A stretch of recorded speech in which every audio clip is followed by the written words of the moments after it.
Bismillahirrahmanirrahim. Here is Mubin Nas. I am from MK Preparations और आज जो topic हम डिस्कस करने जा रहे हैं वो है एजुकेशनल साइकोलॉजी।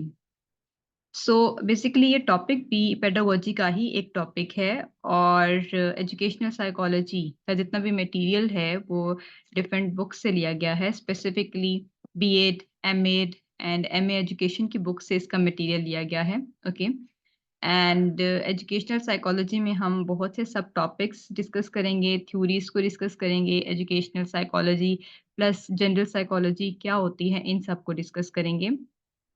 एमके प्रिपरेशन जो है वो बहुत अच्छा चैनल है डिफरेंट एग्जाम्स की प्रिपरेशन के लिए। जैसे कि अभी हम प्रिपरेशन करवा रहे हैं एजुकेटर्स, लेक्चरर्स, हेडमास्टर्स और एसएसटी की। स्पेसिफिकली इन सब में जो पेडागोजी का पोर्शन इंक्लूड होता है इन सब एग्जाम्स में, उसके लिए अलग से सेशंस कंडक्ट करवाए जाते हैं प्रिपरेशन के लिए। बहुत से सेशंस जो हैं वो कंटिन्यू हैं और कुछ sessions eight the start of this month start होने वाले हैं, ठीक है। आप इन सब सेशंस को ज्वाइन कर सकते हैं and for registration you can contact on the given number that is displayed on your screen. तो चलिए जी हम स्टार्ट करते हैं अपने इस टॉपिक को।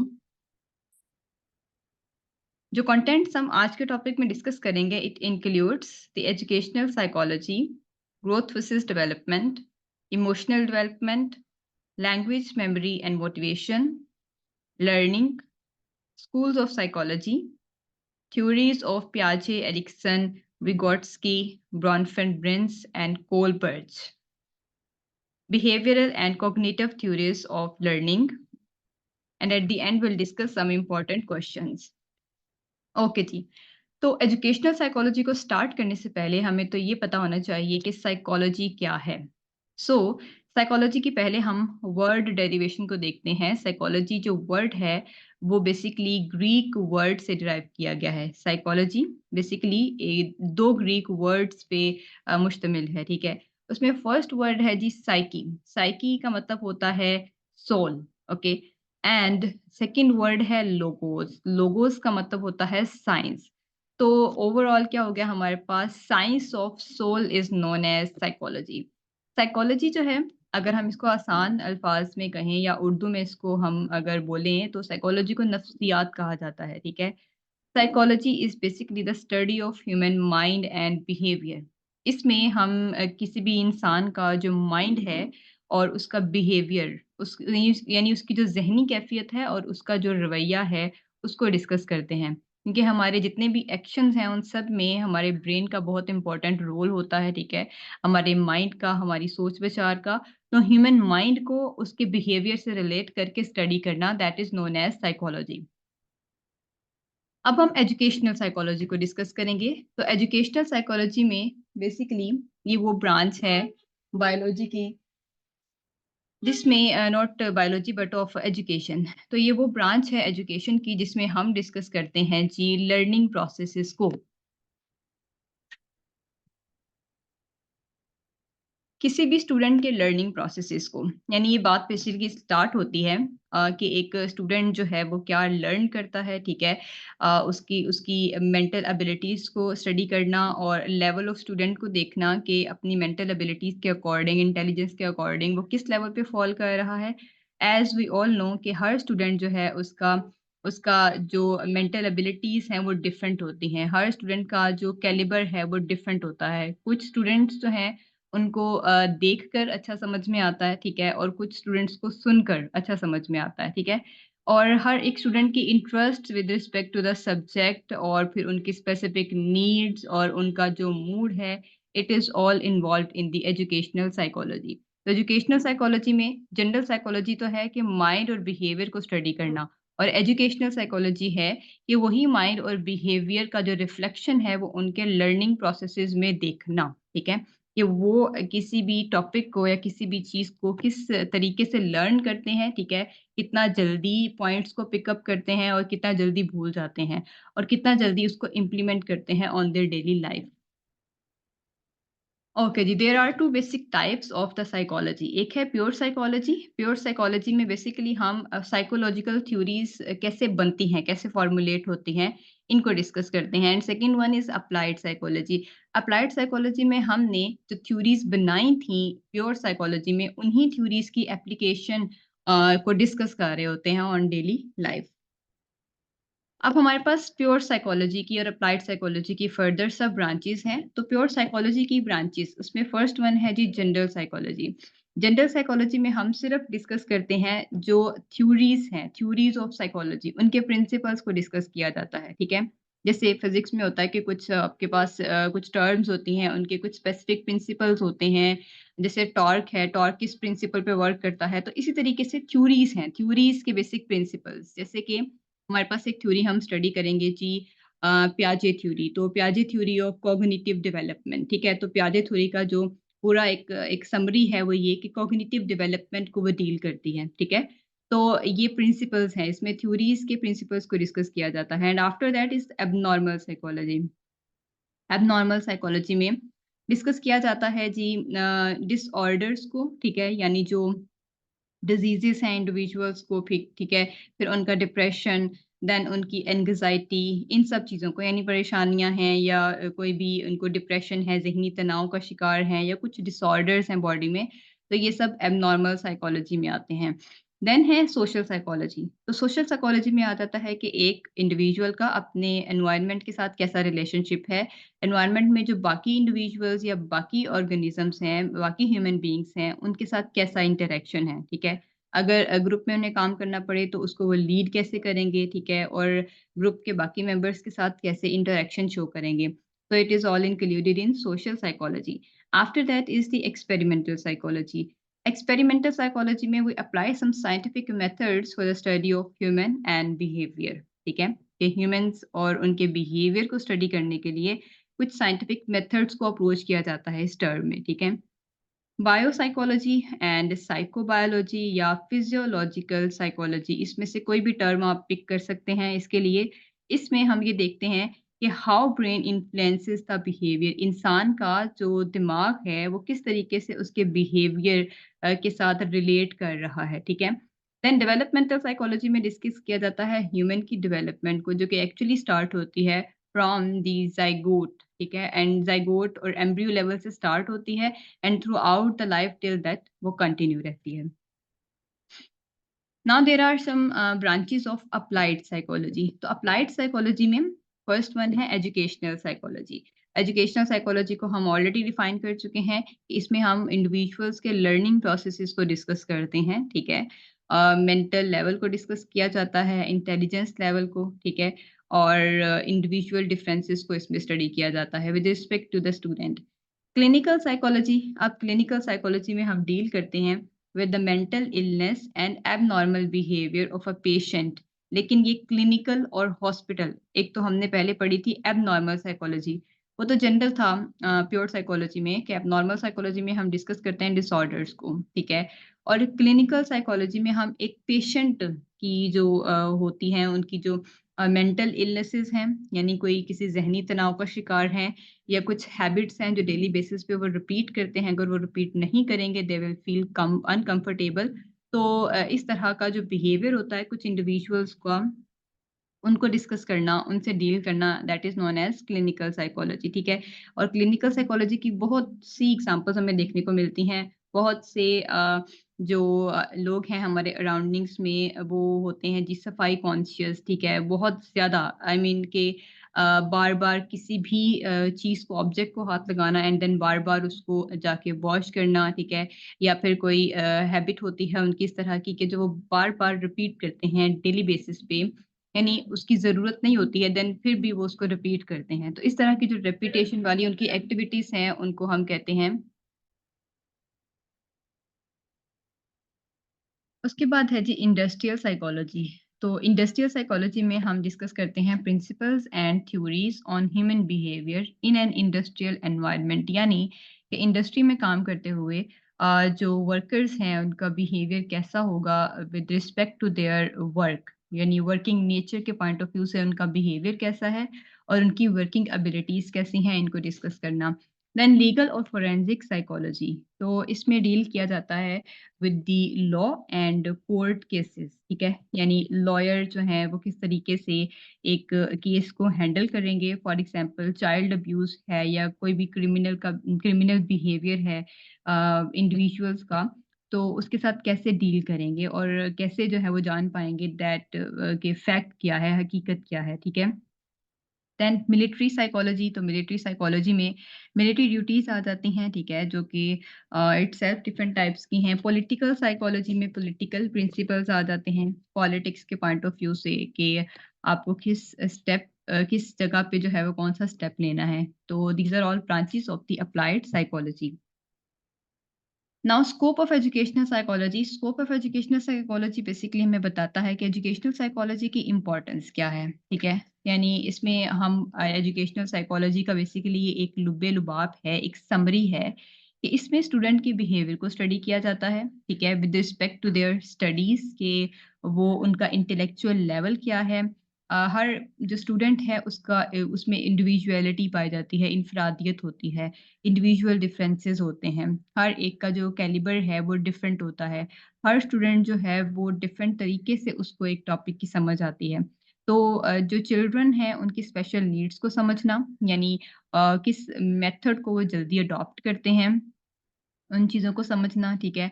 एंड देन उन्हें उनकी उनकी जो उन्हें टॉपिक हैं, वो उन्हें इंट्रोड्यूस करवाना और उनका मटेरियल उन्हें इंट्रोड्यूस करवाना। देन एट द एंड उनकी इवैल्यूएशन करना बाय कंडक्टिंग डिफरेंट टेस्ट्स, ठीक है?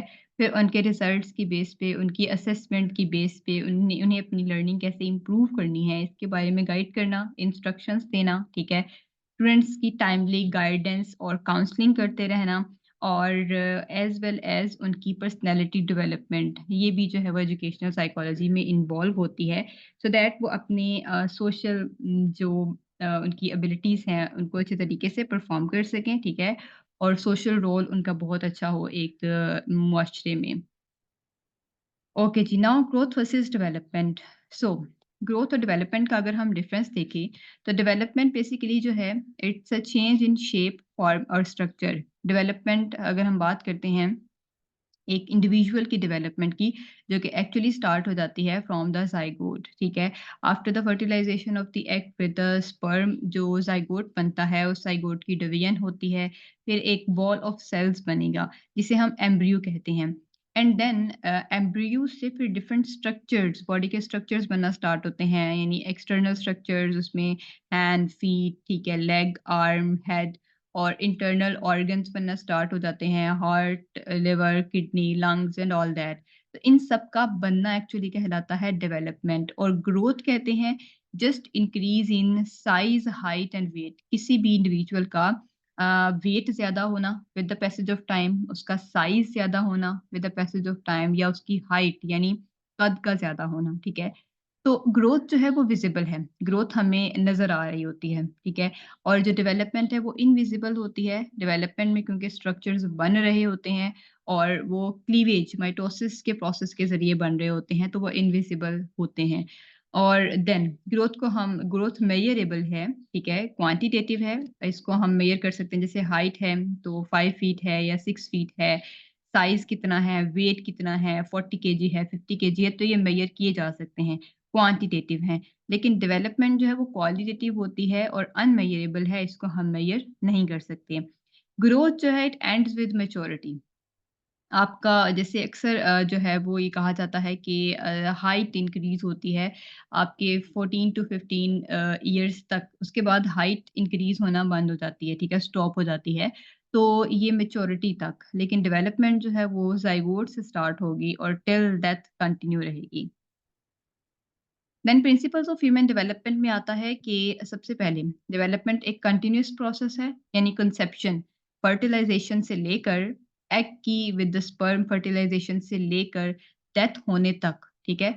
यानी उसमें जाइगोट, फिर उसका embryo and foetus and then infant and then adult, ठीक है? And then old age. तो ये इसके बाद जो है वो डेथ तक ये कंटिन्यू रहती है। Then people develop at different rates. हर जो इंडिविजुअल है उसकी हाइट डिफरेंट है, कुछ बहुत लंबे होते हैं, कुछ बहुत छोटे कद के हैं, ड्वार्फ हैं, और हर जो ह्यूमन बीइंग है उसका वेट भी डिफरेंट है एक दूसरे से, ठीक है? तो हर इंडिविजुअल जो है वो डिफरेंट रेट्स के साथ ग्रो करता है।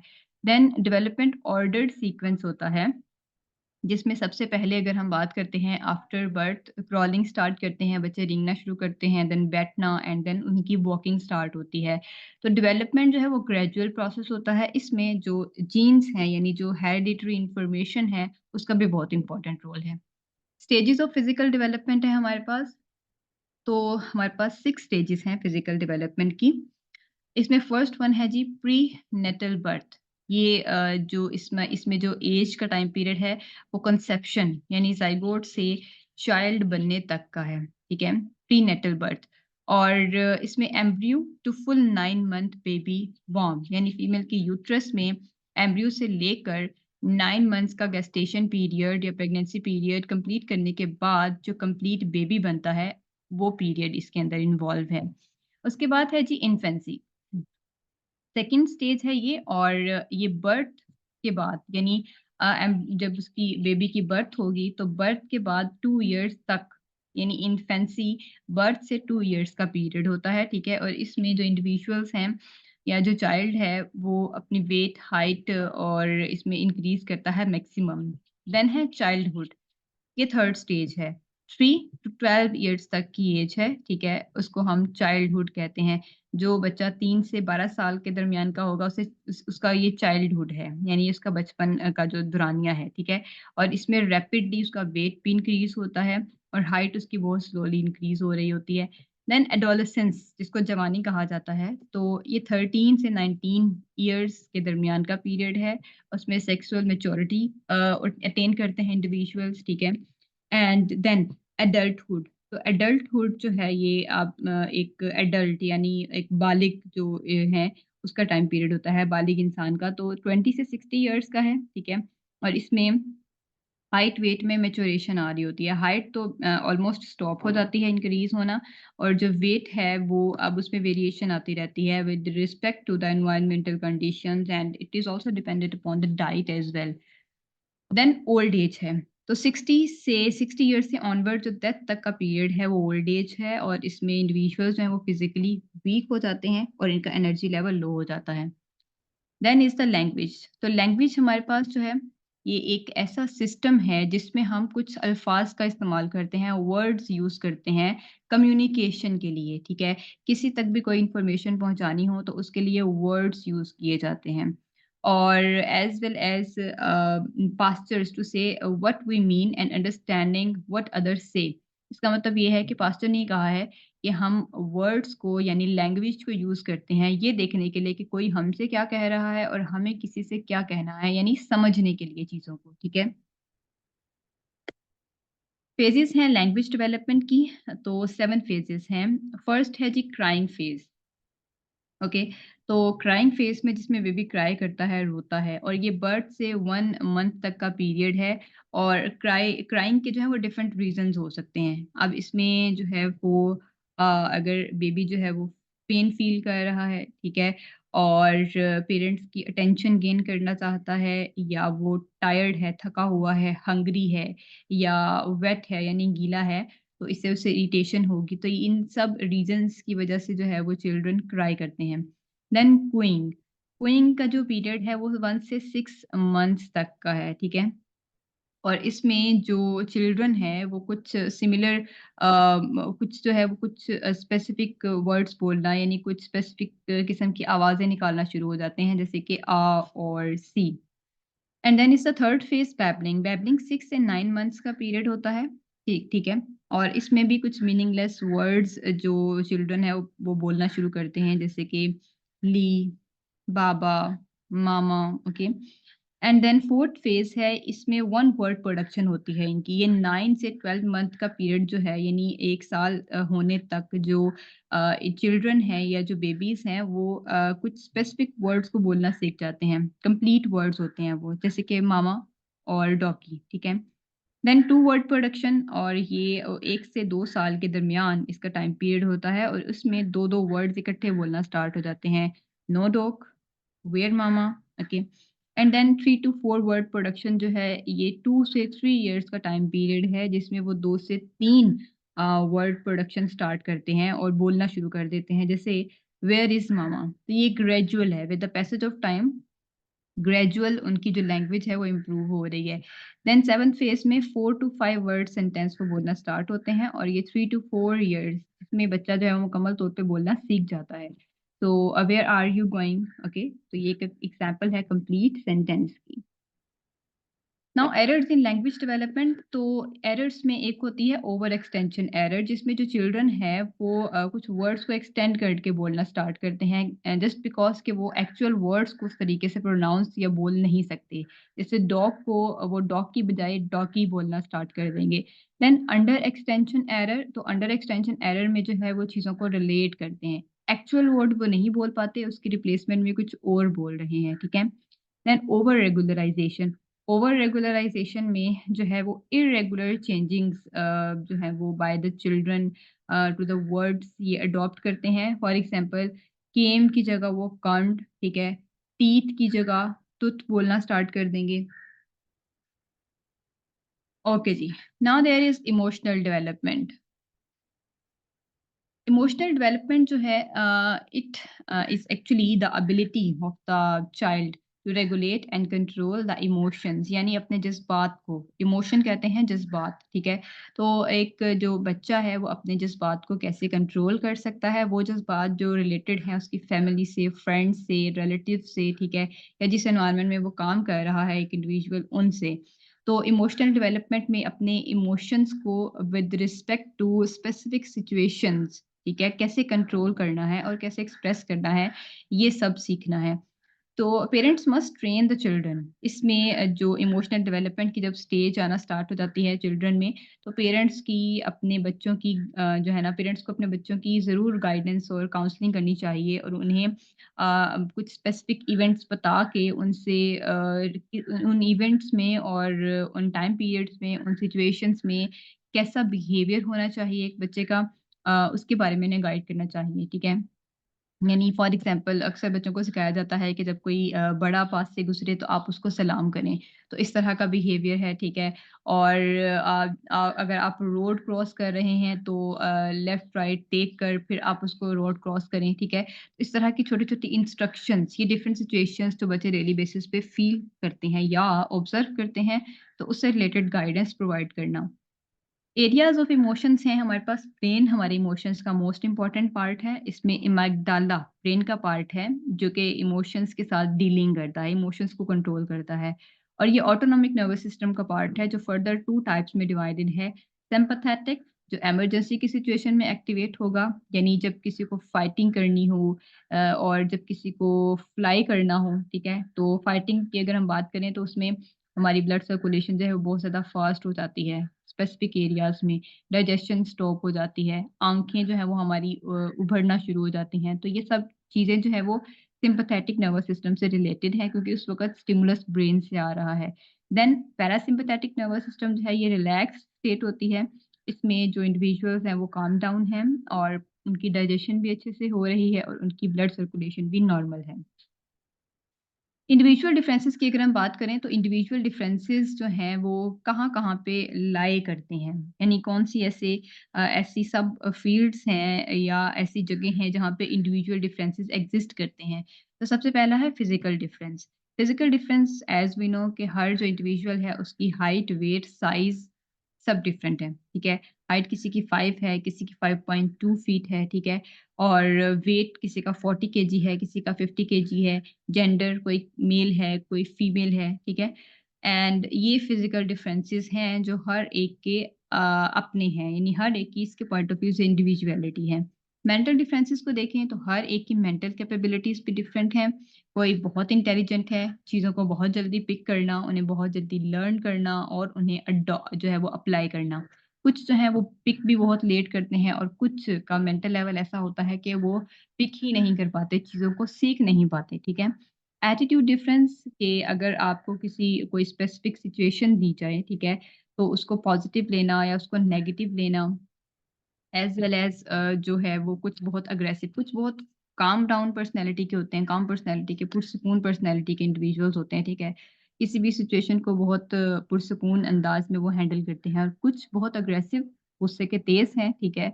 और फॉर एग्ज़ाम्पल इस पे अगर हमारे पास एग्ज़ाम्पल नहीं है, इन सब के अंदर वो कोड हो जाएगी कि अगर एक टीचर जो है वो स्टूडेंट को पूरी क्लास के सामने उसके किसी एक्ट की वजह से डाँट दे, तो कुछ स्टूडेंट्स उसको पॉज़िटिव लेते हैं कि ये डाँट हमें हमारी जो है वो किसी एक्टिविटी की वजह से हमें हमें जो है वो टीचर ने डाँटा है, तो उसको पॉज़िटिव लेंगे और इम्प्रूव करने की कोशिश करेंगे।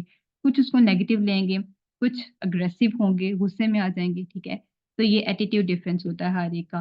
स्टडी हैबिट्स की बात करें, कुछ बहुत अच्छे लर्नर हैं, बहुत जल्दी चीज़ों को याद करते हैं और कुछ जो हैं वो बहुत पुअर लर्नर्स होते हैं। इमोशनल इंटेलिजेंस की अगर हम बात करें, तो अपने इमोशंस को कंट्रोल करने के पॉइंट ऑफ व्यू से भी हर इंडिविजुअल की वेरिएशन है। कुछ कंट्रोल कर सकते हैं और कुछ नहीं, कुछ सिचुएशंस में रिएक्ट कर जाते हैं। मोटर एबिलिटी हर एक की जो मसल पावर है वो भी डिफरेंट होती है। इंटरेस्ट की बात करें तो हर एक का जो अपनी लाइफ को लेकर इंटरेस्ट है, जो स्टाइल है, क्या पहनना है, क्या खाना है, वो सब डिफरेंट है। Then is the memory. Memory जो है it is the ability to store and recall the previously learned facts, यानी कि अगर कोई चीज़ याद की है, ठीक है, उसको स्टोर करना और उसको दोबारा रिकॉल करना ताकि न्यू सिचुएशंस पे अप्लाई कर सकें, that is called the memory. इसकी हमारे पास डिफरेंट स्टेजेस होती हैं। एनकोडिंग। एनकोडिंग तो है सिर्फ ब्रेन तक इन्फॉर्मेशन को लेके जाना, ठीक है? यानी अगर एक स्टूडेंट को आप लेक्चर डिलीवर करेंगे तो वो चीज़ें जो है उसके माइंड में स्टक हो जाएँगी। स्टोरेज, अब वो उनको याद करेगा, ठीक है? और याद करने के बाद ये जो लेसन है वो अच्छे तरीके से उसकी मेमोरी में स्टोर हो जाएगा फॉर फ्यूचर। रिट्रीवल है कि उस इन्फॉर्मेशन को, अब फॉर एग्ज़ाम्पल वो एग्ज़ाम देने के लिए बैठा है, टेस्ट के लिए बैठा है, तो अपना जो टॉपिक उसने लर्न किया हुआ है, उस लर्न्ड टॉपिक से इन्फॉर्मेशन को पिक करेगा एंड देन उसको अपने पेपर पे राइट करेगा, ठीक है? तो ये रिट्रीवल है। टाइप्स हैं हमारे पास मेमोरी की। सेंसरी मेमोरी, इसका टाइम पीरियड जो है वो सिर्फ़ 1 मिनट, लेस देन 1 सेकंड तक का है, ठीक है? यानी ऐसी मेमोरी जो सिर्फ़, या ऐसा इंसिडेंट जो सिर्फ़ आप 1 सेकंड से कम वक़्त तक याद रख सकते हैं। शॉर्ट मेमोरी या वर्किंग मेमोरी, तो इसका टाइम पीरियड जो है वो लेस देन अ मिनट होता है, यानी आप जो चीज़ें आप 1 मिनट से कम, यानी जो बातें आप 1 मिनट से, या जो हैपनिंग्स और इवेंट्स आप 1 मिनट से कम टाइम पीरियड तक के लिए याद रखते हैं। देन लॉन्ग टर्म मेमोरी है, तो ये वो मेमोरी होती है, यानी वो इवेंट्स हैं जो आप घंटों, दिनों, इवन सालों तक भी अपने ज़हन में रखते हैं कुछ वाक़यात को, ठीक है? तो एपिसोडिक मेमोरी, एपिसोडिक मेमोरी जो है वो स्पेसिफिक इवेंट्स की होती है। सिमेंटिक मेमोरी जो है वो पूरे वर्ल्ड का जनरल नॉलेज है। स्पेसिफिक इवेंट्स की बात करें, अगर आप किसी शादी की तकरीब पे जा रहे हैं, ठीक है? या कुछ स्टूडेंट्स का फेयरवेल है, तो उसकी मेमोरीज़ को ज़हन में रखना। फ्रेंडशिप डे है, ठीक है? तो इस तरह के इवेंट्स। सिमेंटिक मेमोरी जो है वो जनरल नॉलेज है, जिसमें पूरी दुनिया के फैक्ट्स आ जाते हैं, जिसमें इंसान का जीके जो है वो आ जाता है। कि वर्ल्ड के बारे में इसको क्या पता है, ठीक है? अपने सराउंडिंग्स में क्या-क्या हो रहा है। देन प्रोसीजरल मेमोरी है। प्रोसीजरल मेमोरी है कि कुछ ऐसा लर्न किया हुआ प्रोसेस या फिर टास्क, उसको जो है वो ज़हन में रखना। तो ये प्रोसीजरल मेमोरी होती है, कोई टास्क या कोई प्रोसीजर याद रखना, कोई प्रोसेस याद रखना ताकि उसको लेटर इन लाइफ अप्लाई करके कोई प्रॉब्लम सॉल्व की जा सके। कॉजेज़ ऑफ फॉरगेटिंग है जी, तो मेमोरी कैसे लॉस हो सकती है? Due to lack of its decay. सबसे पहले तो है डिके, ठीक है? तो डिके में जो है वो हमारे पास नर्वस सिस्टम का डिके भी हो सकता है, न्यूरॉन्स का डिके भी हो सकता है, ठीक है? न्यूरॉन्स डिसइंटीग्रेट हो गए, that's why new new neurons जो हैं वो नहीं बनते, सो दैट एक दफ़ा मैच्योर हो जाएँ तो दोबारा न्यू नहीं बनते, तो इस तरह से मेमोरी लॉस हो सकती है। प्रोएक्टिव इंटरफेरेंस जो है, प्रोएक्टिव इंटरफेरेंस एक ऐसा मेमोरी लॉस है जिसमें करंट इन्फॉर्मेशन आपकी जो है that is lost because it is mixed up with the previously learned information. और रेट्रोएक्टिव इंटरफेरेंस वो है जिसमें प्रीवियस इन्फॉर्मेशन लॉस्ट हो जाती है क्योंकि वो आपकी करंट इन्फॉर्मेशन के साथ मिक्स अप हो गई है, उसके साथ सिमिलैरिटी शो कर रही है। Amnesia is a term that we use for the memory loss as a result of any trauma या ब्रेन डैमेज की वजह से जो मेमोरी लॉस हो जाती है, ठीक है? इसमें रेट्रोग्रेड एमनीशिया है। एमनीशिया, अब एमनीशिया में ऐसा होता है कि आपका जो ट्रॉमा या जो फॉर एग्ज़ाम्पल कोई फिज़िकल एक्सीडेंट हो गया है, ठीक है? तो उस केस में आपके ब्रेन पे कोई स्पेसिफ़िक हिट हुआ है, तो उसकी वजह से या तो उससे पहले के इवेंट्स आपको भूल जाते हैं या फिर उस ट्रॉमा के बाद वाले इवेंट्स जो है वो भूलना शुरू हो जाते हैं। Then is the motivation. तो मोटिवेशन जो है ये एक ऐसी स्टेट है जो कि एनर्जाइज़ करती है, ठीक है? यानी एक ऐसी स्टेट है that energizes an individual to do the different things to achieve their goal in life. यानी अगर ज़िंदगी में कुछ हासिल करना है तो उसकी जो आपके पास जो उसकी ख्वाहिश है कि आपको फॉर एग्ज़ाम्पल आपको जो है वो एक डॉक्टर बनना है इन फ्यूचर, ठीक है? तो उसके लिए आपकी जो अर्ज होगी, जो आपकी डिज़ायर होगी, आप मेहनत करेंगे और उसके लिए जो है वो आप अपने टास्क्स अच्छे से परफ़ॉर्म करेंगे और जो आपको असाइनमेंट्स, प्रोजेक्ट्स दिए जाते हैं, वो अच्छे से परफ़ॉर्म करेंगे। तो ये सब आपकी मोटिवेशन है और क्योंकि आपका एक गोल सेट है। जब किसी का गोल सेट होता है, तो उस जो है उसको अचीव करने के लिए वो हर काम जो है बहुत एक्टिवली कर रहे होते हैं। So that is known as motivation.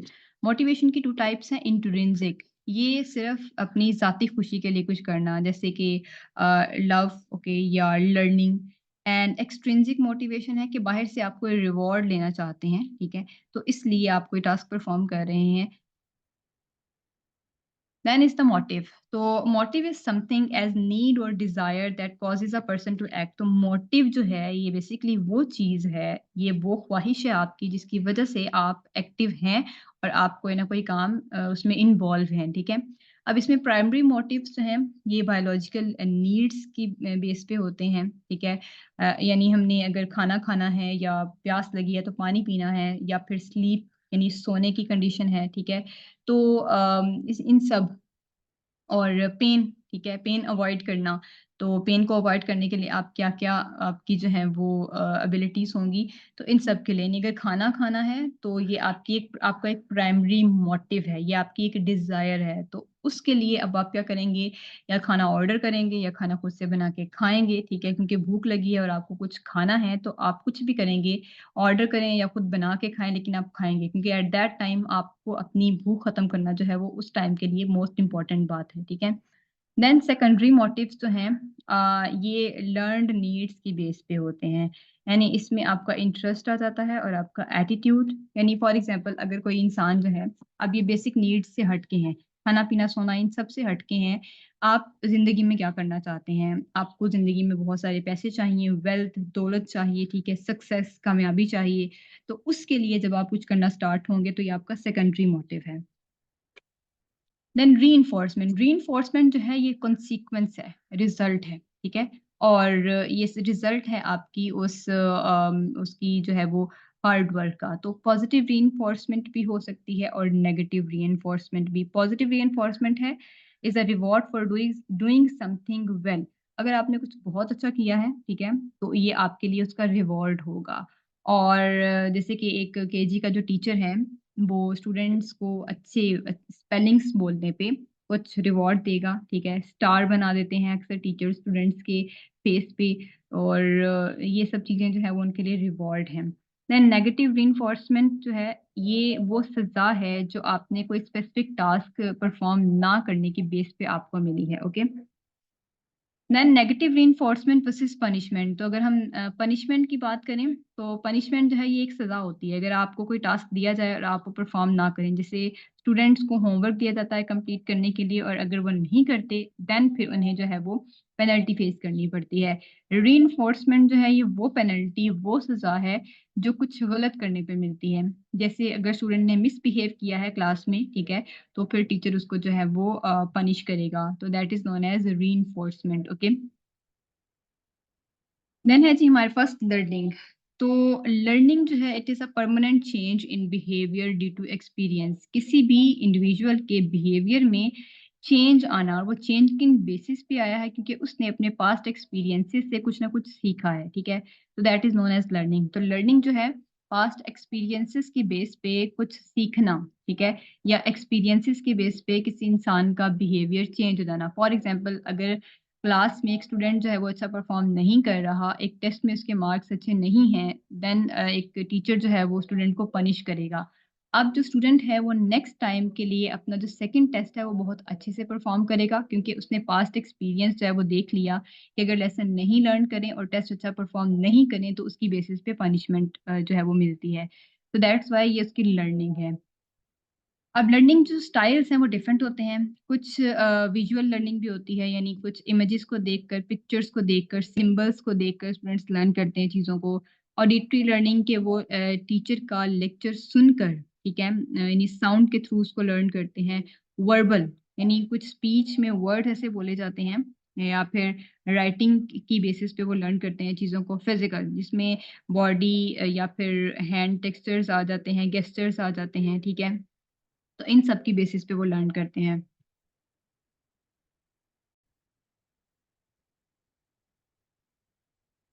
Then types of development है हमारे पास तो एक होती है कॉग्निटिव डेवलपमेंट। कॉग्निटिव डेवलपमेंट जो है इसमें इंसान की जो मेंटल एबिलिटीज़ हैं वो with the passage of time improve होती हैं, ठीक है?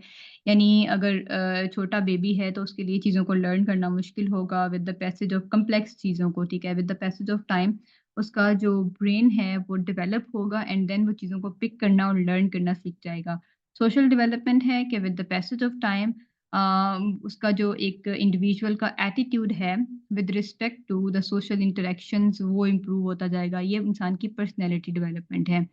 देन फिजिकल डेवलपमेंट है कि बॉडी में फिजिकल चेंज, बॉडी का स्ट्रक्चर यानी उसकी जो है वो हाइट और वेट का इंक्रीज़ होना, ठीक है? एंड देन मोरल डेवलपमेंट है। मोरल बेसिकली एक तरह का कॉन्फिडेंस है किसी भी काम को करने के लिए, ठीक है? जब बच्चे छोटे हैं तो वो कोई भी स्टेप लेने से पहले, कोई भी एक्टिविटी करने से पहले डरते हैं। Then with the passage of time उनका जो फ़ियर है, इंटरनल फ़ियर और गिल्ट ये आहिस्ता-आहिस्ता कम हो जाता है, उनमें कॉन्फिडेंस डेवलप होता है क्योंकि उनका एक्सपोज़र ज़्यादा हो जाता है चीज़ों से, ठीक है? देन वो अपने आप को जो है वो इंट्रोड्यूस करवाते हैं, प्रेज़ेंट करते हैं। इमोशनल डेवलपमेंट में जो है एक चाइल्ड अपने इमोशंस को कैसे कंट्रोल करता है, जज़्बात को, जो डिफरेंट सिचुएशंस में उनके उसके जो हैं वो राइज़ होंगे, तो ये इमोशनल डेवलपमेंट है। Then there are schools of psychology. तो फर्स्ट वन है जी स्ट्रक्चरलिज्म। स्ट्रक्चरलिज्म में हमने डिस्कस करना है it is actually the study of human mind structure and experience. इसमें जो इंसानी दिमाग है उसका स्ट्रक्चर, ठीक है?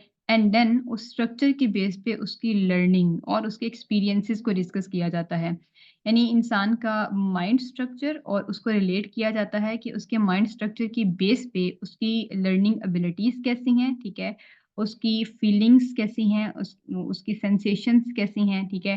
एंड देन परसेप्शन वो किस तरह से और कितनी जल्दी चीज़ों को पिक करेगा, ठीक है? कैसे न्यू आइडियाज़ शेयर कर सकता है। तो it is actually a method in which a person analyze his own behavior when he is exposed to different current situations like stimuli। यानी ये एक ऐसा मेथड है जिसमें एक इंडिविजुअल अपने बिहेवियर को एनालाइज करता है, अपने बिहेवियर का अंदाज़ा लगाता है कि कब-कब को किस-किस सिचुएशन को उसको फेस करना पड़ा और उसमें उसका बिहेवियर कैसा होगा। फंक्शनलिज़्म फंक्शनलिज़्म जो है इसमें हम ब्रेन के फंक्शन की बात करते हैं कि एक्चुअली ब्रेन करता क्या है, ठीक है? इसमें सारी टेक्नीक्स और सारी लर्निंग टेक्नीक्स और मेथड्स आ जाते हैं बेसिकली जो कि एक इंडिविजुअल अप्लाई करता है ऑन डेली बेसिस और देन उसकी जो एक्टिविटीज़ हैं वो एक्चुअली उसकी हैबिट्स में इन्वॉल्व हो जाती हैं और इसमें इसका एनवायरनमेंट भी बहुत इंपॉर्टेंट रोल परफॉर्म कर रहा होता है। देन बिहेवियरिज़्म है, तो बिहेवियरिज़्म जब इंसान वक़्त के साथ-साथ ग्रो करता है, डेवलप करता है, तो उसका एनवायरनमेंट उसके ऊपर बहुत इम्पोर्टेंट रोल परफ़ॉर्म करता है और एनवायरनमेंट की वजह से उस इंसान की पर्सनैलिटी डेवलपमेंट होती है, ठीक है? और जो इंसान है उसका बिहेवियर उसके सराउंडिंग की एक्टिविटीज़ से रिलेट कर रहा होता है। जैसे एक सिंपल सा एक सेंटेंस है, इंसान जहाँ पे पला-पड़ा है, उस मुआशरे का अक्स उस इंसान के अंदर दिखाई देता है, ठीक है? तो उसका जो एनवायरनमेंट है उस एनवायरनमेंट का रिफ्लेक्शन उस इंडिविजुअल या उस पर्सन में दिखाई देगा।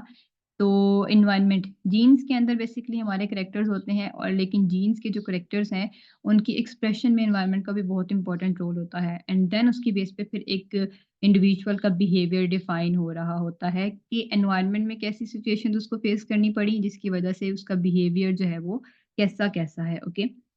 फॉर एग्ज़ाम्पल रिवॉर्ड का या रिइंफोर्समेंट, स्टिमुलस, पनिशमेंट, ठीक है? तो ये सब जो है उसके बिहेवियर में इन्वॉल्व हैं। ये जो डिफरेंट बिहेवियर्स हैं, ये डिफरेंट स्टिमुलस की वजह से अडॉप्ट हुए हैं। देन जी स्टार्ट जो है बेसिकली एक इंडिविजुअल के सारे बिहेवियर को थॉरोली स्टडी करना है, ठीक है? इसमें उसकी एक एक्टिविटी, एक थिंकिंग या सेंसेशन या परसेप्शन यानी समझना, हर एक एक्टिविटी को अलग-अलग लेके कंप्लीटली स्टडी करना, ये जी स्टार्ट में इन्वॉल्व है, ठीक है? तो इसमें इंडिविजुअल्स जो हैं वो इमीडिएट डिसीजन लेना भी स्टार्ट करते हैं और इसका इनसाइट बिहेवियर कहलाता है। ह्यूमनिस्ट साइकोलॉजी, तो ह्यूमनिस्ट साइकोलॉजी जो है इसमें एक इंडिविजुअल की डिसीजन मेकिंग पावर है।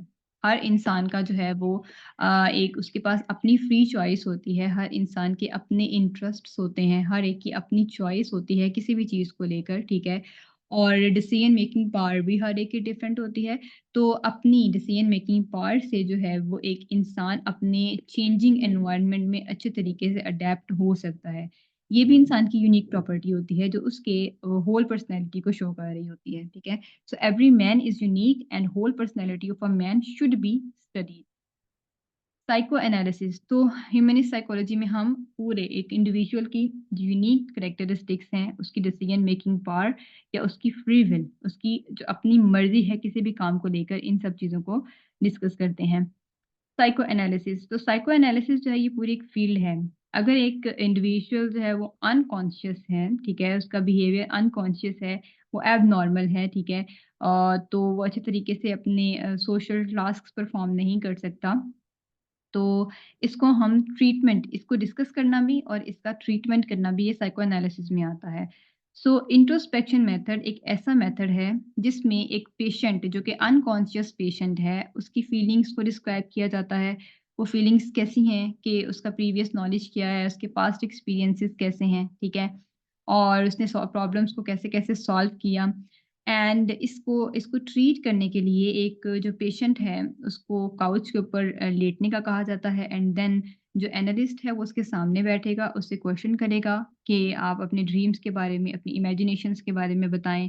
कि एक फॉर एग्ज़ाम्पल जैसे बार-बार हैंड वॉशिंग जो है वो इसकी आदत होती है बहुत से लोगों को, उसकी ज़रूरत नहीं होती लेकिन ये रिपीटेडली वो एक्टिविटी करते हैं just for the self satisfaction, ठीक है?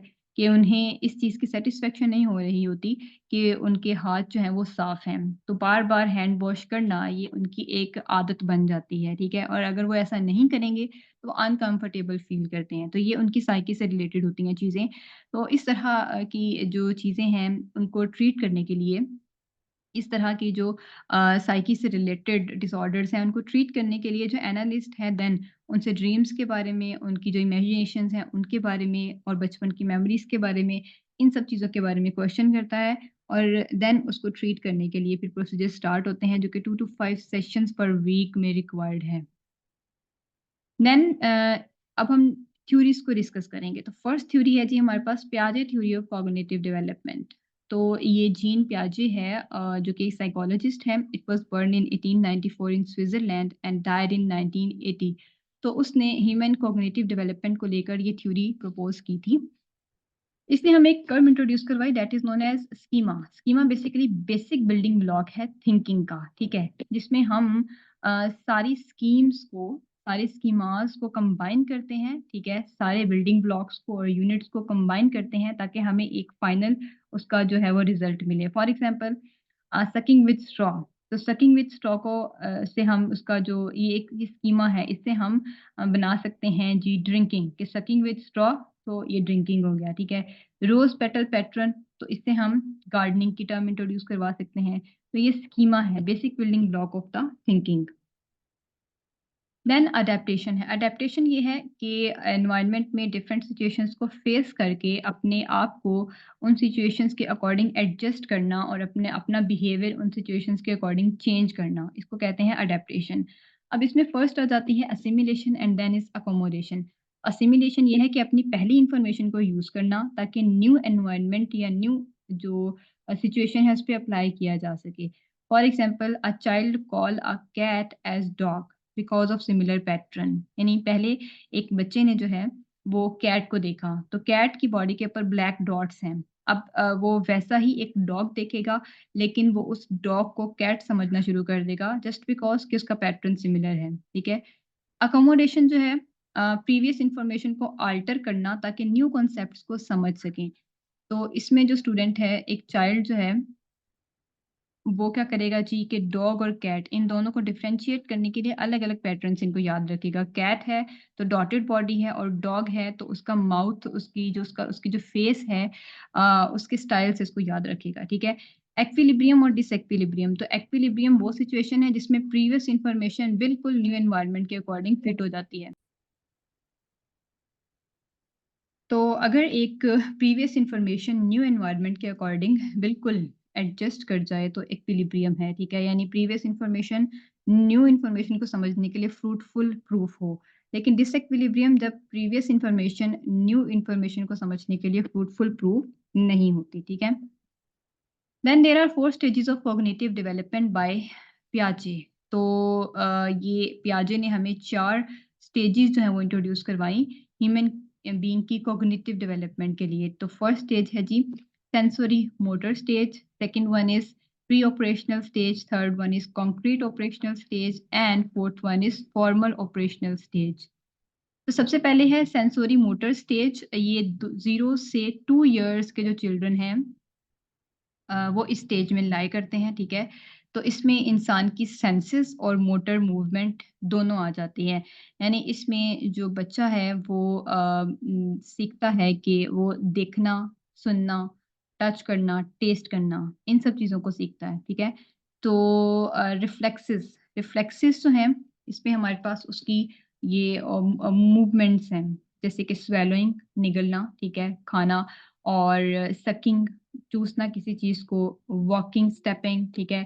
कदम बढ़ाना, क्राउलिंग, रेंगना, तो ये उसके रिफ्लेक्स एक्शंस हैं, यानी इसमें इसकी मोटर मूवमेंट है। देन ऑब्जेक्ट परमानेंस ये है कि एक बच्चा जो है अगर उसके सामने कोई चीज़ प्रेज़ेंट है, तो उसके लिए वो चीज़ सिर्फ़ उस वक़्त तक ही प्रेज़ेंट है। अगर वो नज़रों से गायब हो गई, इसका मतलब ये कि बच्चे के लिए अब वो चीज़ एक्ज़िस्ट नहीं करती। तो ये ऑब्जेक्ट परमानेंस है, इसको out of site, out of mind भी कहते हैं, ठीक है?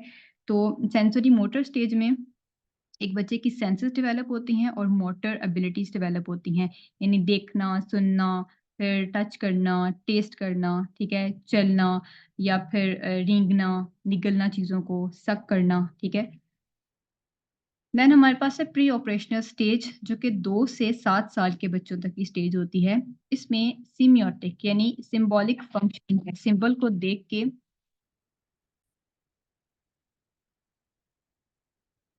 तो सिंबल को देख के इसमें किसी चीज़ की तरफ इशारा करना। फॉर एग्ज़ाम्पल अगर एक बच्चा जो है वो बाईसाइकिल का सिंबल शो करवा रहा है, किसी जगह पे बाईसाइकिल का सिंबल है, सो इट्स मीन्स कि वो बच्चा जो है वो चाहता है कि उसे बाईसाइकिल देकर दी जाए, ठीक है? देन इसमें लैंग्वेज स्किल्स डेवलप होना स्टार्ट होती हैं, जो कि हम बहुत सी लैंग्वेज स्किल्स स्टडी करके आ चुके हैं। ईगोसेंट्रिक ईगोसेंट्रिक का मतलब ये नहीं है कि एक चाइल्ड जो है वो ईगोइस्टिक है। इसका मतलब ये है कि वो सेल्फ सेंटर्ड है, ठीक है? और अगर उसको डॉग से डर लगता है, अगर एक बेबी को, एक बच्चे को डॉग से डर लगता है, तो ये सेम चीज़ वो बाकी सब इंडिविजुअल्स के लिए भी सोचेगा कि बाकी सबको भी डॉग से डर लगता है, ठीक है? यानी जो चीज़ उसके लिए हार्मफुल है, वो बाकियों के लिए भी है, जो उसके लिए बेनिफिशियल है, वो बाकियों के लिए भी है, ठीक है? एनिमिज़्म एनिमिज़्म में ये है कि जो चीज़ जब तक टूट नहीं जाती, उस वक़्त तक उस बच्चे के लिए वो चीज़ ज़िंदा है, ठीक है? यानी उसके इर्द-गिर्द हर चीज़ अलाइव है, everything is alive until broken जब तक वो टूट ना जाए या फिर डैमेज ना हो जाए, ठीक है? तो इसमें सिंबॉलिक फंक्शनिंग आ जाती है, लैंग्वेज स्किल्स आ जाती हैं एंड देन इगोसेंट्रिक और animism. Then concrete operational stage ये 7 से 11 साल के बच्चों में होती है। इसमें बच्चे लॉजिकली सोचना स्टार्ट करते हैं, ठीक है? फॉर एग्ज़ाम्पल क्लासिफिकेशन चीज़ों को डिवाइड करेंगे on the basis of inter relation. For example अगर उनके पास खिलौने हैं डिफरेंट टाइप्स के, देन उन खिलौनों में भी उनके कुछ स्पेसिफिक पार्ट्स हैं, तो जो एक तरह के खिलौने हैं उनको इकट्ठा करना स्टार्ट कर देंगे और दूसरी तरह के खिलौनों को इकट्ठा करना स्टार्ट कर देंगे। तो इंटर रिलेशनशिप की बेस पे, सिमिलैरिटीज़ की बेस पे क्लासिफ़ाई करना सीख जाते हैं बच्चे। देन सीरिएशन यानी कि चीज़ों को उनके साइज़ की बेस पे अरेंज करना, जो सबसे बड़ी है उसको पहले रखना, देन उसके फॉर एग्ज़ाम्पल अगर किसी का जो है वो कुछ ग्राम्स 500 ग्राम्स वेट है तो उनको अलग रखना, 400 ग्राम्स वेट है तो उसको अलग रखना, तो साइज़ की बेस पे उनको अरेंज करना। देन ट्रांज़िटिविटी है इसमें भी लॉजिकल अरेंजमेंट आ जाती है। फॉर एग्ज़ाम्पल अगर A is greater than B, B is greater than C, तो डेफ़िनेटली वो कहेंगे जी कि A is greater than C, ठीक है? देन उसके बाद है हमारे पास फॉर्मल ऑपरेशनल स्टेज जो कि 12 इयर्स से डेथ तक कंटिन्यू रहती है, ठीक है? इसमें रिफ्लेक्सेस और डिडक्टिव रीजनिंग आ जाती है। रिफ्लेक्सेस एब्स्ट्रैक्ट थिंकिंग, इसमें होता है कि thinking about the things which are not in front present, उन चीज़ों के बारे में सोचना जो सामने प्रेजेंट नहीं है, ठीक है? कुछ जनरल प्रिंसिपल्स को अप्लाई करके स्पेसिफिक चीज़ों को डिराइव करना, फिर इसमें मेटाकॉग्निशन भी आ जाती है। एक टास्क है उसको परफॉर्म करने के लिए या एक प्रॉब्लम है उसको सॉल्व करने के लिए तरीके ढूँढना, ठीक है?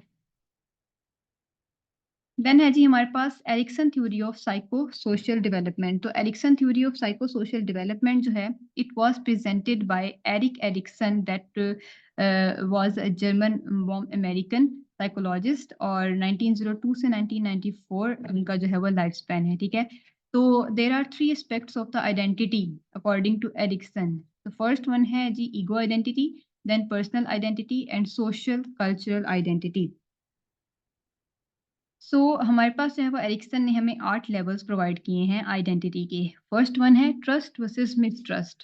जैसे कि एक ये इसका जो टाइम पीरियड है वो 0 से 12 इयर्स की एज है। तो एक जो चिल्ड्रन है, क्योंकि मदर उसको मिल्क प्रोवाइड करती है, फूड प्रोवाइड करती है, उसकी उसकी केयर करती है, तो एक चिल्ड्रन को, एक बच्चे को सबसे ज़्यादा भरोसा जो है वो अपनी मदर के ऊपर है, ठीक है? तो अगर मदर उसके लिए सब काम कर रही है तो ही और she will feel confident and secure and safe. लेकिन अगर मदर ये काम नहीं करती तो देन वो मिसट्रस्ट यानी इसका बिहेवियर मिसट्रस्ट होगा, ठीक है? वो यकीन नहीं कर सकेगा, भरोसा नहीं कर सकेगा कि कोई और उसकी इन एक्टिविटीज़ को उसके लिए परफ़ॉर्म करे। देन है second one autonomy versus shame and doubt. तो 1 से 3 साल के जो बच्चे हैं, ट्रस्ट वर्सेस मिसट्रस्ट जो है वो 0 से 2 इयर्स के बच्चे, ठीक है? Autonomy versus shame and doubt. तो ये 1 से 3 साल के बच्चों का ये टाइम पीरियड होता है, ठीक है, इस कंडीशन का। इसमें चाइल्ड जो है, जो बच्चा है, उसकी अपनी चॉइस होती है कि वो क्या खेलेगा, क्या खाएगा, क्या पहनेगा, ठीक है? तो ये उसकी अपनी एंड देन ये तो हो गया ऑटोनॉमी कि उसकी खुद की जो चॉइस है। देन शेम, अगर उसने टॉयलेट यूज़ करना है तो वो पर्सनली यूज़ करना है, प्राइवेटली यूज़ करना है, ठीक है? एंड अगर ये सब काम नहीं होते, वो अपनी चॉइसेस नहीं बना पाता, ठीक है? टॉयलेट को प्राइवेटली नहीं यूज़ कर पाता, देन वो डाउट में है, शक में है। इनिशिएटिव वर्सेस गिल्ट, तो 3 से 6 साल के बच्चों की ये सिचुएशन होती है, ठीक है? इसमें एक बच्चा जो है वो डिफरेंट एक्टिविटीज़ को करना स्टार्ट होता है और अगर वो एक्टिविटीज़ को सब प्रमोट करते हैं, देन वो उसको बहुत अच्छे से करेगा और अगर उसको प्रमोट नहीं करते, ठीक है?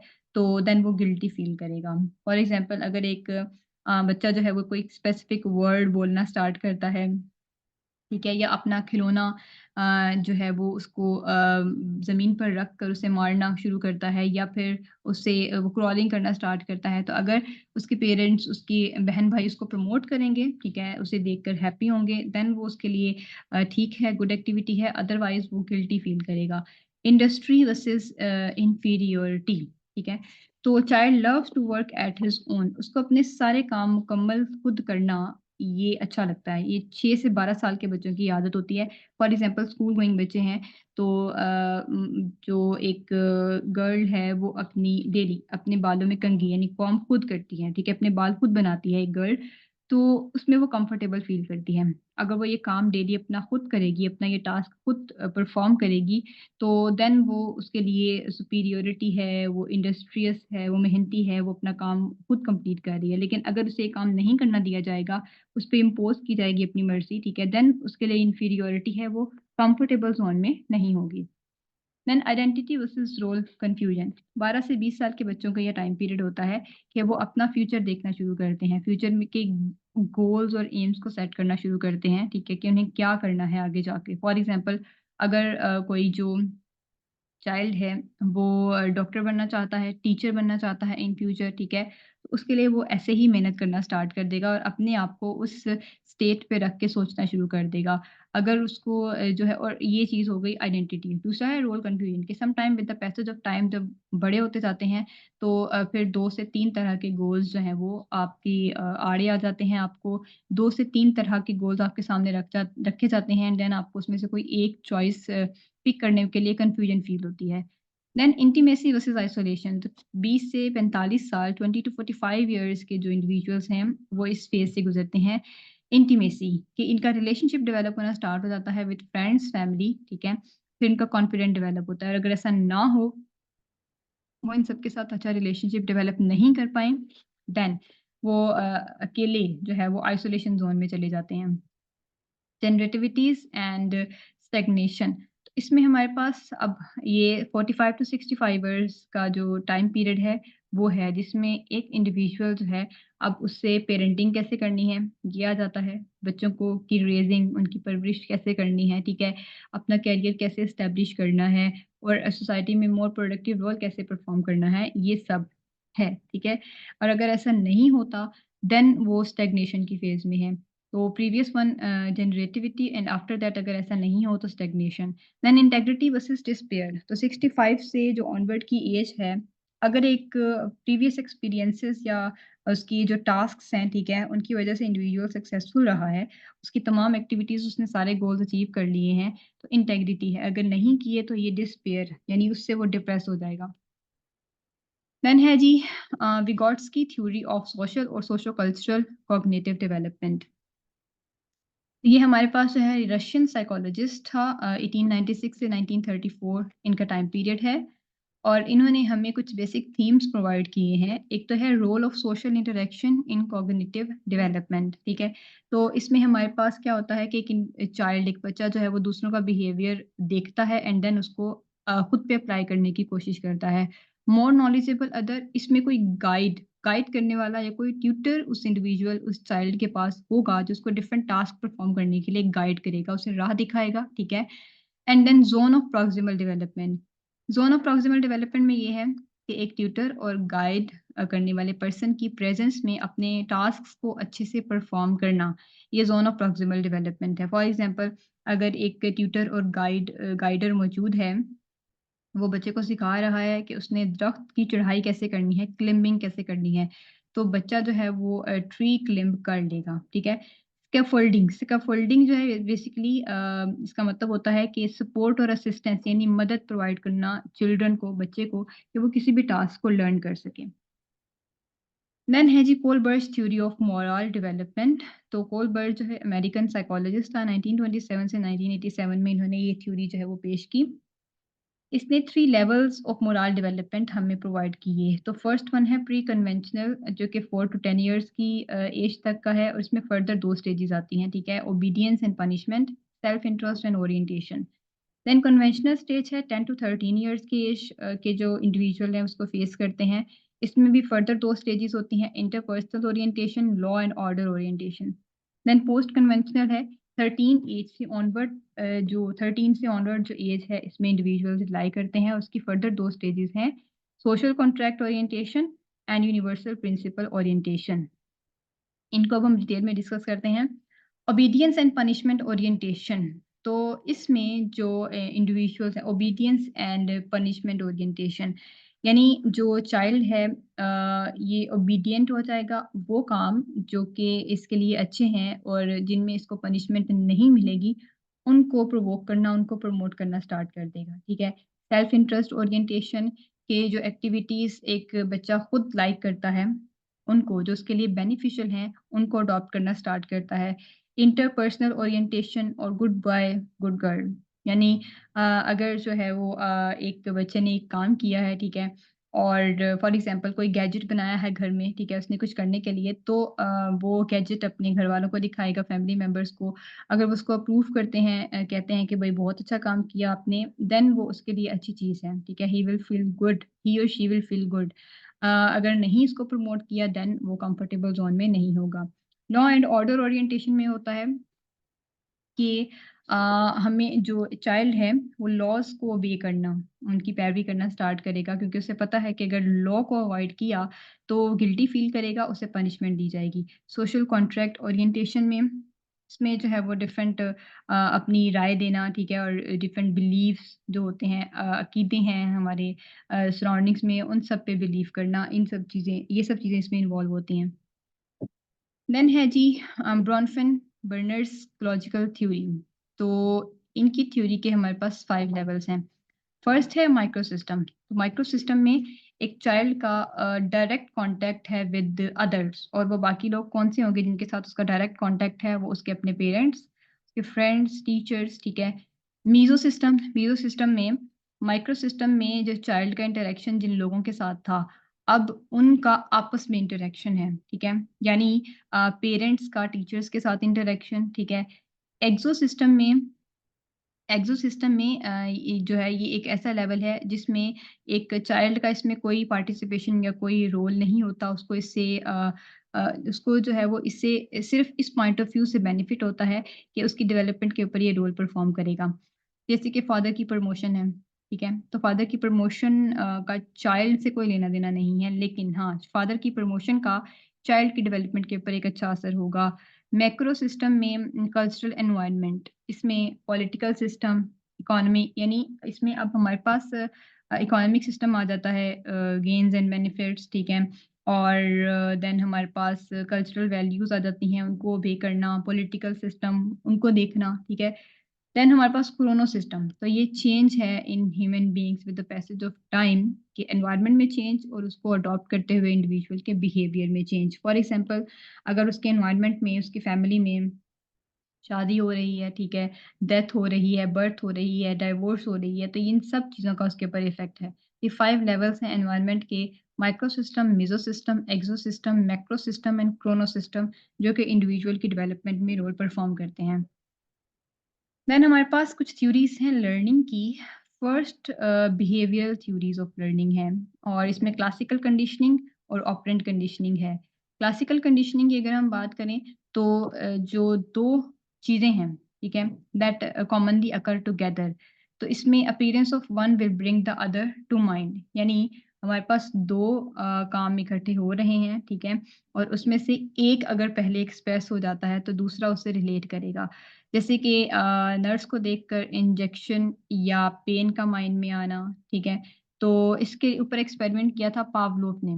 पावलोव ने डॉग्स को कंडीशन किया था कि हमेशा वो डॉग्स को खाना देने से पहले, इसने किस तरीके से कंडीशन किया कि रियली डॉग्स सलाइवा कब प्रोड्यूस करते हैं, जब उन्हें खाना नज़र आता है। लेकिन इसने हर दफ़ा खाना देने से पहले उनको इस तरह से कंडीशन किया कि हर दफ़ा उनको खाना देने से पहले वो बेल को रिंग करता था, ठीक है? तो अब उनकी कंडीशनिंग इस तरह से हो गई कि जभी भी बेल रिंग करेगी, उनके मुँह में सलाइवा आना शुरू हो जाएगा, क्योंकि अब ये जो बेल रिंग है, ये सेकेंडरी स्टिमुलस है, जो प्राइमरी स्टिमुलस यानी फूड से रिलेट कर रहा है, ठीक है? Then is the operant conditioning or instrumental conditioning. So it's the changing of behavior by the use of reinforcement which is given after the desired response. तो इसमें एक स्किनर बॉक्स के अंदर और एक हंग्री रैट को रखा गया, ठीक है? और देन उस रैट ने इधर-उधर सर्चिंग की और एक्सीडेंटली उसका जो पैर है वो लिवर के ऊपर आया और बॉक्स ओपन हो गया, ठीक है? और फूड जो है वो उसके सामने आके गिर गई। तो इस तरह से वो चीज़ों को लर्न करना सीख जाएगा। अब अगर सेकंड टाइम आप उस सेम बॉक्स के अंदर रखेंगे, देन वो इधर-उधर घूमने-फिरने की बजाय डायरेक्टली क्या करेगा, लिवर को प्रेस करेगा and then he will be, और it will be rewarded with the food और with the opening of the Skinner box. Then is the cognitive theories of learning. इसमें हमारे पास डिस्कवरी लर्निंग आ जाती है और ऑब्जर्वेशनल लर्निंग। अगर हम बात करें डिस्कवरी लर्निंग की, तो इसके लिए हमारे पास एक थ्योरी है, जेरोम ब्रूनर थ्योरी, ठीक है? तो इसमें क्या आ जाता है कि it is best for learners to discover facts and relationship on the basis of their past experience and existing knowledge, कि पहले से मौजूद एक्सपीरियंस और अब वाले नॉलेज की बेस पे नए फैक्ट्स और रिलेशनशिप्स को डिस्कवर करना। इसमें 3 फ़ेजेज़ हैं हमारे पास। इनेटिव 0 से 1 इयर्स का जो चाइल्ड है उसमें ये फ़ेज़ होती है एक्शन बेस्ड इन्फॉर्मेशन, कि वो अपने मोटर रिस्पॉन्सेज़ को शो करते हैं, ठीक है? यानी वो हाथ-पैर मारना शो करते हैं, अपने कोई ना कोई एक्शन परफ़ॉर्म करते हैं, ठीक है? ताकि वो अपनी जो मेमोरी स्टोर है उसको किस तरीके से एक्सप्रेस कर सकें कि वो क्या चाह रहे हैं। देन आइकॉनिक है 1 टू 6 इयर्स। इसमें उनके दिमाग में किसी न किसी चीज़ की पिक्चर या इमेज सेट हुई होती है, ठीक है? तो वो विजुअल इमेजेस दिखा के, फिज़िकल इमेजेस दिखा के आपको उस तरफ रिलेट कर रहे हैं, इशारा कर रहे हैं। देन सिम्बॉलिक 7 ईयर से ऑनवर्ड, इसमें वर्ड्स बोल के या फिर लैंग्वेज कोई स्पेसिफिक ज़ुबान बोल के चीज़ों को डिस्कवर किया जाता है। देन हमारे पास ऑब्जर्वेशनल लर्निंग के लिए एक थ्योरी है by Bandura social. Okay, so people learn from one another, यानी इसमें जो इंसान है वो एक दूसरे से सीखते हैं, ठीक है? एक दूसरे को मॉडल के तौर पे लेते हैं, ठीक है? एक दूसरे को कॉपी करते हैं, ऑब्जर्व करते हैं एंड देन वो कुछ सीखते हैं। जैसे बोबो डॉल एक्सपेरिमेंट है, तो इसमें 2 ग्रुप्स में डिवाइड किया गया था बोबो डॉल्स को, ठीक है? And one group was exposed to aggressive environment, यानी एक को जो है वो एग्रेसिव एनवायरनमेंट में छोड़ दिया गया और दूसरा प्लेइंग एनवायरनमेंट में। तो बलुंद्रा ने नोट किया कि अग्रेसिव वाले का जो ग्रुप है उन उन चिल्ड्रन का बिहेवियर डिफरेंट है, ठीक है? एंड बाकियों का जो बिहेवियर है वो उनसे डिफरेंट है। ओके जी, अब एट द एंड हमारे पास कुछ इंपॉर्टेंट क्वेश्चंस हैं। फर्स्ट वन है एबिलिटी टू सॉल्व प्रॉब्लम्स और to adjust in new environment. इसको हम कहते हैं इंटेलिजेंस, कि प्रॉब्लम्स को सॉल्व करना और न्यू एनवायरनमेंट में अपने आप को एडजस्ट करना। देन हमारे पास number 2, concrete operation occurs at the age of 7 to 12 years. Number 3, classical conditioning was presented by Ivan P. Pavlov. Number 4, cognitive development deals with mind. Number 5, child forgets the things out of sight in sensory motor stage.